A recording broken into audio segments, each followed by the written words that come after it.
আসসালামু আলাইকুম রহমতুল্লাহ। অনেক বাচ্চা আছে জ্বর আসলে খিঁচুনি হয়। তো এই খিঁচুনি হলে কি করতে হবে? প্রাথমিক ট্রিটমেন্ট কি দিতে হবে? সে বিষয় নিয়ে কথা বলব। এটা মূলত জন্মগতভাবে হয়ে আসে বা জেনেটিক ভাবে এটা পাওয়া যায়। যেসব বাচ্চার জ্বর আসলে খিঁচুনি হয় তাদের ফ্যামিলি হিস্ট্রি নিলে দেখা যায় তাদের ফ্যামিলিতে অনেক লোকই আছে যা ছোটবেলায় তাদের এই অবস্থা হয়েছিল।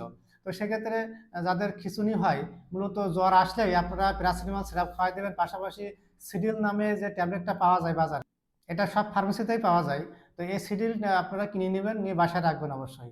এবং এই সিডিল আপনার একটা করে ৩ বার করে খাওয়াতে হবে ৩ দিন। আমি আবার বলছি, এই সিডিল একটা করে ট্যাবলেট ৩ বার করে ৩ দিন খাওয়াতে হবে। ৩ দিনের পরে আর এই সিডিল ট্যাবলেট খাওয়ার প্রয়োজন হয় না।